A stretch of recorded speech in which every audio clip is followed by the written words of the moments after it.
Kambu Jesu nagenhliziyo ijabule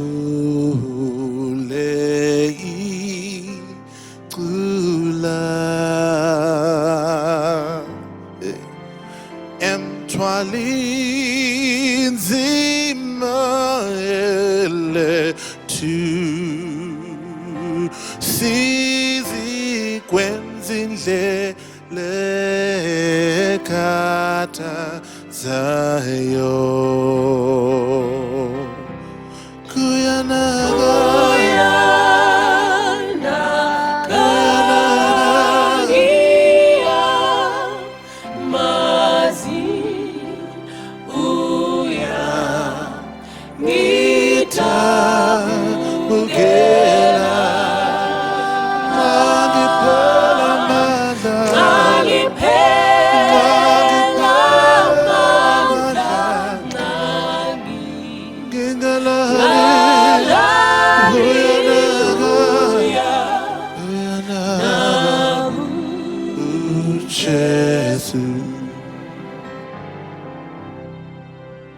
Kambu Jesu nagendlela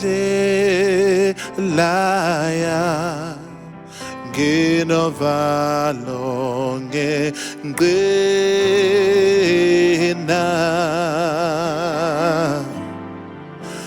kumnyame miniseko kwamkele kambuso ndele duze kwam uyanaka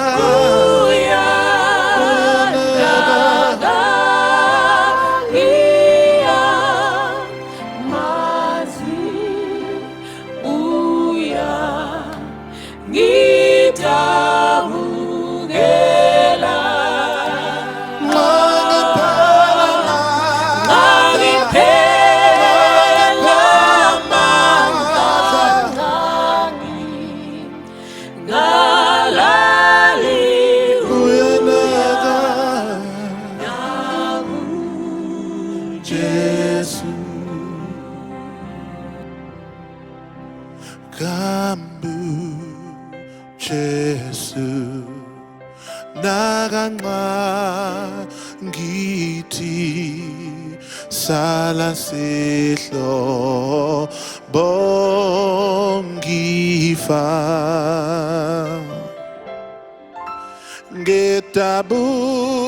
ngedabukile uthindu Jesu kambuya nginakam yini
Ngaliphela amandla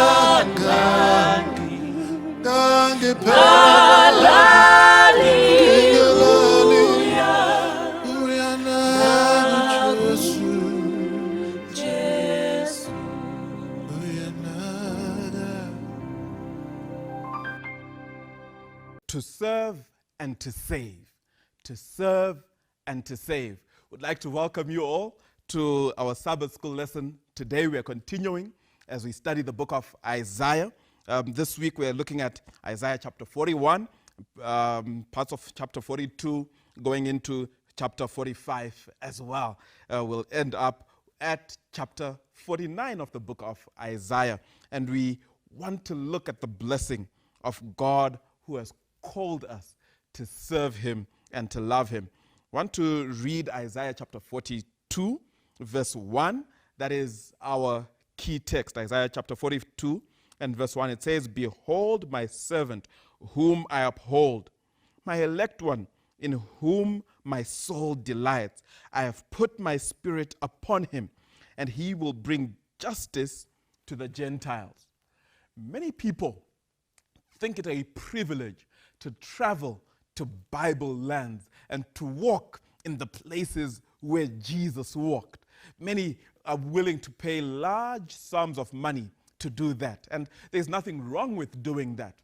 But the places where Jesus walked, if you want to trace his footsteps, they can be found in the sick bed. They can be found in the prisons. They can be found in the places where the vulnerable and suffering are. When you go and help the needy, when you share your bread with the hungry, you are walking where Jesus walked. And this will do incredibly more for your spiritual growth than traveling to lands far and wide. So if you want to experience what Jesus did, if you want to walk where he walked, do what he did. You may not be able to raise the dead, but at least you can visit those who are mourning. You may not be able to heal the sick, but at least you can visit them on their sickbed. You may not be able to break bread and feed 5,000, but you can take a slice of bread and share it with a neighbor. So do the things that Jesus did, and in doing that, you will experience the experience of Jesus in your community and in your life. Isaiah spoke about the servant of the Lord with a mission. The servant of the Lord had a mission to bring mercy. Isaiah chapter 42, verse 3 and verse 7 says these words, "A bruised reed he will not break, and a dimly burning wick he will not quench, to open the eyes of the blind and to bring prisoners out from their dungeon, from the prison, those who sit in darkness." These words describe in a powerful way the ministry of Jesus. And Matthew recognized these words as such when he quoted them in his own gospel. Jesus came as a servant to the world. But as we read through the book of Isaiah, there's two servants that we kind of read about and discover. And we want to read, first of all, the Bible speaks about the nation servant. The nation servant. And that's what we want to read about first. Isaiah chapter 41, verse 8. It says, "But you, Israel, my servant, Jacob, whom I have chosen, you descendants of Abraham, my friend." All right, so this is clearly plural. It's clearly speaking not just about one servant, but about the nation of Israel. And that's made very clear through repetition and emphasis. As you read through it, first says, "Israel, my servant." Then as you keep reading, it says, "Jacob, whom I have chosen." Then you read again, it says, "You descendants," plural, "of Abraham, my friend." So God is making it clear that the servant he's referring to here is the nation of Israel. The Bible speaks about the nation of Israel as the servant of the Lord. There are two kinds of references to servants of God woven through the book of Isaiah. So as you read through, you'll discover there's two kinds of servants. One is named Israel or Jacob, because God addresses Jacob in the present. It is clear that Jacob represents the nation that is descended from him. So as we are reading through the book of Isaiah, when we see Jacob, it's speaking about the nation that has descended, that has come from Jacob. And this is confirmed by many passages through the book of Isaiah. But there are also other instances, such as Isaiah 42, verse 1, Isaiah 50, verse 10, Isaiah 52, 13, and Isaiah 53, 11, where God's servant is not named. It's a little more ambiguous, and we're going to speak more about about this unnamed servant as we go through our lesson. Isaiah develops the profile of this servant throughout his book. But the first servant that we see is the nation of Israel. But these two should be understood as two different references. So the servant who is being spoken of as Jacob is the nation of Israel. The unnamed servant is a distinct personality, but also represents Israel in many ways. And we are going to speak more about that as we go along. What is the role of the servant nation? So we've said there's the unnamed servant who we'll speak about later, but there's also the nation servant. What is the role of this nation servant? And we're going to pick a few verses. Isaiah 41 from verse 8 to 20. You can read it all, but we'll just pick a few verses from that so we get the gist of the issue. Isaiah 41 verse 8, it says, "But you, Israel, my servant, Jacob whom I have chosen, you descendants of Abraham, my friend, I took you from the ends of the earth, from the furthest corners I have called you, and said, you are my servant. I have chosen you and have not rejected you. So do not fear, for I am with you. Do not be dismayed, for I am your God. I will strengthen you. I will help you. I will uphold you with my righteous hand." Imagine the beauty of this promise. God reminding Israel how he called them in spite of their weaknesses, and how God promises to be there with Israel throughout their mission. What is the mission that is given to this servant? We're going to read, let's read verse 17 of Isaiah 41. It says, "The needy and the poor search for water. Their tongues are parched with thirst. But I, the Lord, will answer them. The God of Israel will not forsake them. I will make the rivers flow on barren heights and springs within the valleys. I will turn the desert into pools and the parched ground into springs." So now this is verse 20. "So that the people may see, know, and consider and understand that the hand of the Lord has done this. The Holy One of Israel has created it." So God is giving this beautiful promise of what he's going to do for those who are in need, and what God is seeking to accomplish through his nation servant, through the people who he has called to be his own. God has called us into his work in spite of our weakness. In fact, Isaiah 41 verse 14 describes the nation of Israel as a worm, which emphasizes the weakness of the people of God. But God, in contrast, is strong, and we can rely on his strength in spite of our weaknesses. Unnamed individual servant. There's an unnamed servant who we read about as well in the book of Isaiah. The first one is named Jacob, Israel, the nation. The second one is unnamed. We want to try and see if there's clues that can point us to the identity of this unnamed servant. Isaiah chapter 42, from verse 1 to 7, contains some of the clues, some of the references to this servant. We're going to read again just a few of the verses there. Isaiah chapter 42 and verse 1, it says, "The servant of the Lord, here is my servant, whom I uphold, my chosen one, in whom I delight. I will put my spirit on him. He will bring to justice the nations."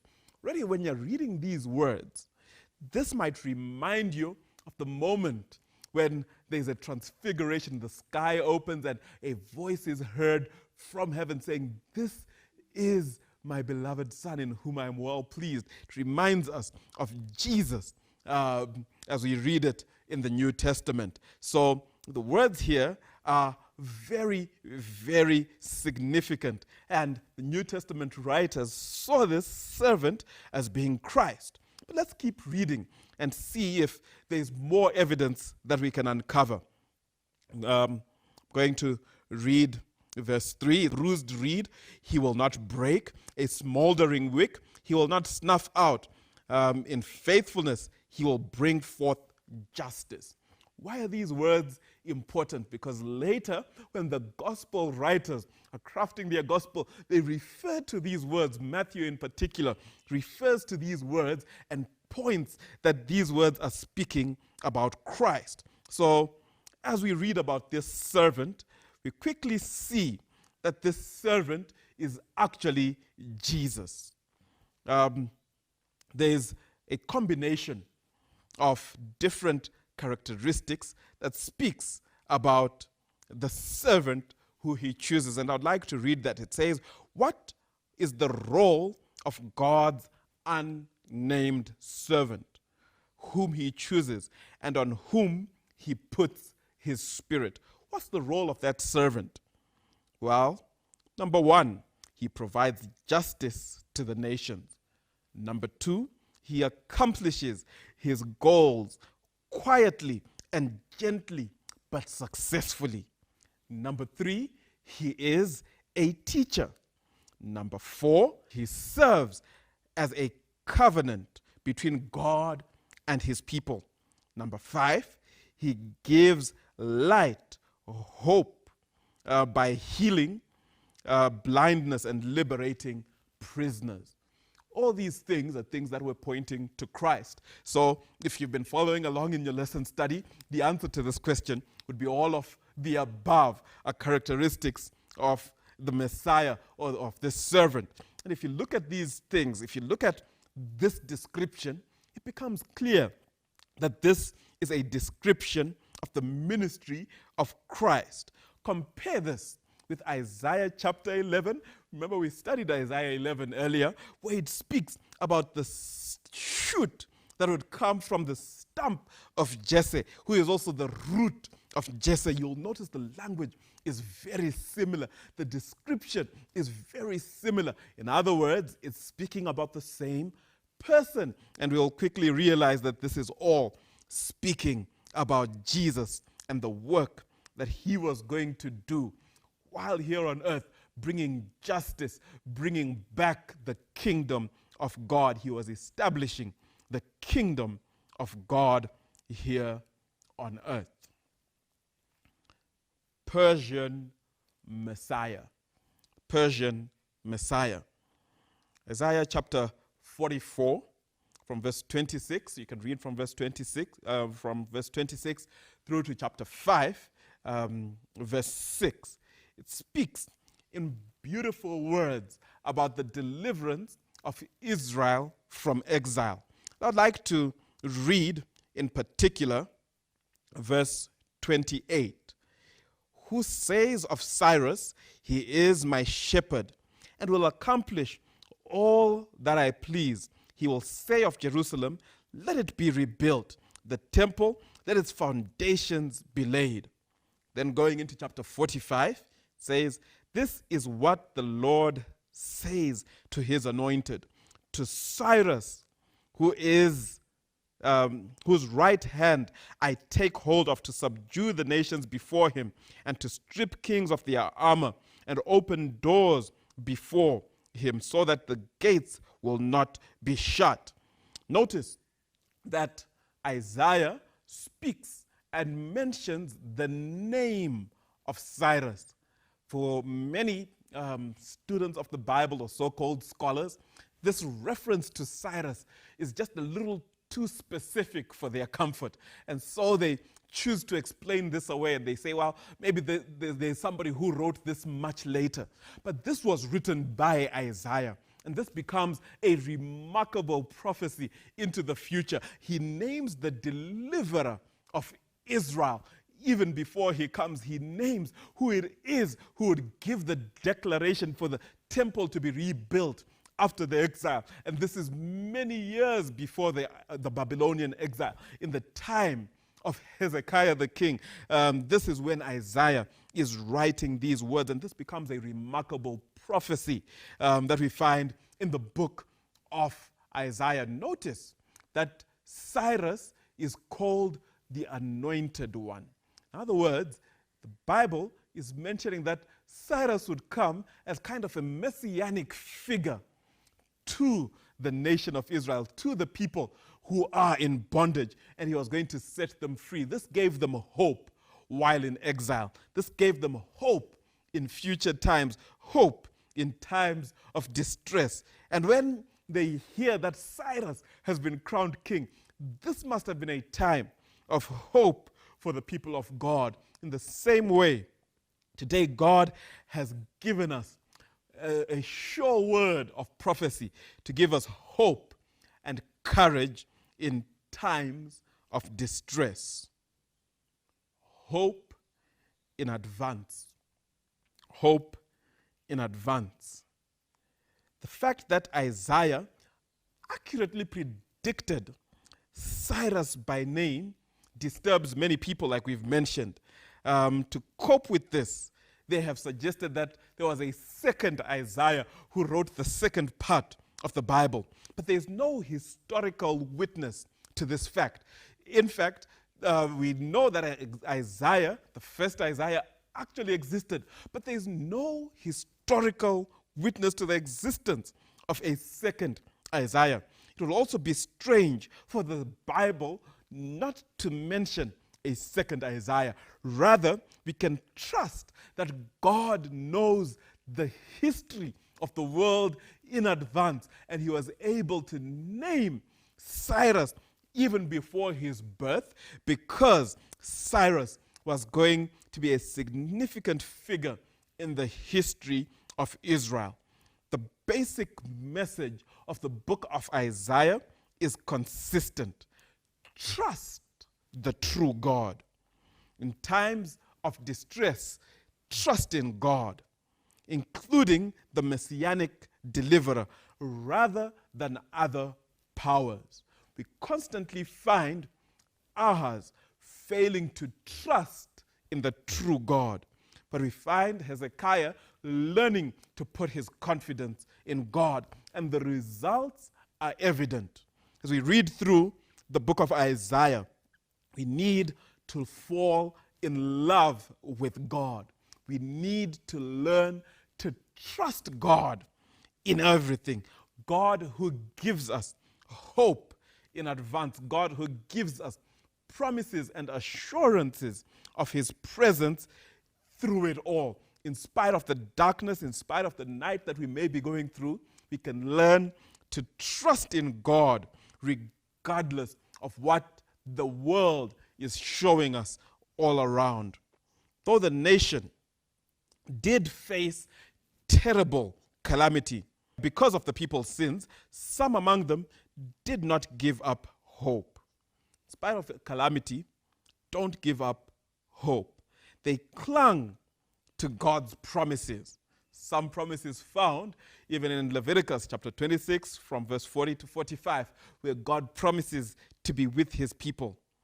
Read the verses carefully and put yourself in the place of those Hebrews who were alive after the nation's defeat by Babylon. What hope could you find in these words? Let's read together. But if they confess their sins and the sin of their ancestors and their unfaithfulness and their hostility toward me, which made me hostile toward them, that I sent them into the land of their enemies, when their uncircumcised hearts are humbled and they pay for their sins, I will remember my covenant with Jacob, with Isaac, my covenant with Abraham, and I will remember the land, for the land will be deserted by them, and they will enjoy its Sabbaths while it lies desolate. They will pay for their sins because they rejected my laws and abhorred my decrees. Yet in spite of this, when they are in the land of their enemies, I will not reject or abhor them, so as to destroy them completely, breaking my covenant with them. I am the Lord their God, but for their sake I will remember my covenant with their ancestors. I brought them out of Egypt in the sight of the nations to be their God. I am the Lord. So here God, in the book of Leviticus, many, many years before, predicts that there will be an exile. But when people turn back to me, when they bring their hearts back to me, I will come back to them and I will deliver them from that exile. These words were words that were going to give them hope, comfort, and strength, even while they were in a foreign land. God gives us hope, even though we've turned far away from Him. A feeling and suffering servant. A feeling and suffering servant. We are now in Isaiah 49, and we would like to read from verse 1 to verse 12. We don't have time to read all the verses, but I would encourage you to read them at home. It speaks about the Messiah, about a servant. This unnamed servant pops up again, who we have already seen is Jesus. And there's some remarkable words that Isaiah mentions, and I'd like to read verse 1 of Isaiah 49. It says, "The servant of the Lord, listen to me, you islands. Hear this, you distant nations. Before I was born, the Lord called me. From my mother's womb, He has spoken my name." Now again, here we have a remarkable prophecy that's pointing to Jesus. Before birth, His name was given to Him. Before He was born, in His mother's womb, the name Jesus is given. And so when you read in Isaiah, the angel comes and says, you shall give Him the name, you shall call His name Jesus, because He will save His people from their sins. This is a fulfillment of Isaiah 49, that the name would be given to this servant while still in his mother's womb. If the servant is the Messiah, why does God call him Israel? Let's read that, Isaiah 49 and verse 3. He said to me, you are my servant, Israel, in whom I will display splendor. Earlier, we found that when there's a combination of the name Israel and Jacob, or one of them are used, it's referring to the nation of Israel. But now we find the name Israel being used without any other reference to Jacob. And this time, it's speaking about an individual servant who restores the nation to God. The individual servant is like an embodiment of what Israel should be. So in Christ, God is the embodiment of what Israel should be. God becomes that ultimate example for all of us. And Christ becomes that ultimate fulfillment of the nation of Israel. So we have a wonderful promise in the ministry of Christ. So we look back at the ministry of Christ right until the end. He had reasons for discouragement, but he stayed faithful. despite outward appearances. What lesson is there for us to learn despite outward appearances? There is a lot that may be going wrong in the world around us, but in Jesus, we can have ultimate hope for the future, hope for tomorrow. Thank you so much for joining us for our lesson this week. See you again next week, where we'll continue to study from the book of Isaiah. God bless you all.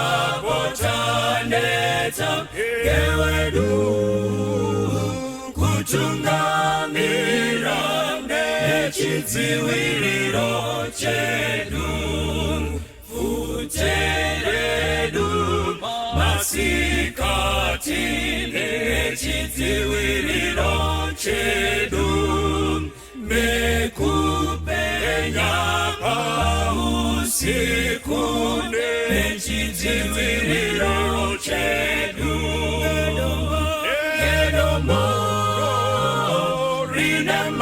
Simba evute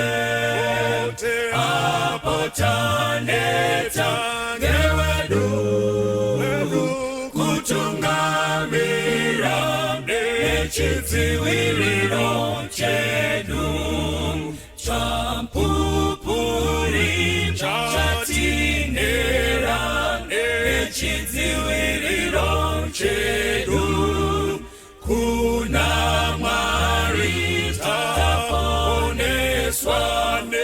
nechidziwiriro chedu, edombo rine masimba ngevute apotaneta ngewedu kutungamira nechidziwiriro chedu,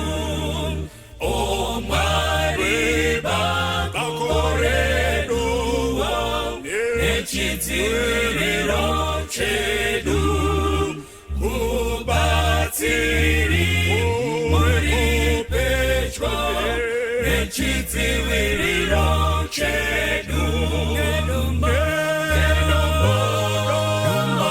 rine masimba ngevute apotaneta ngewedu kutungamira nechidziwiriro chedu.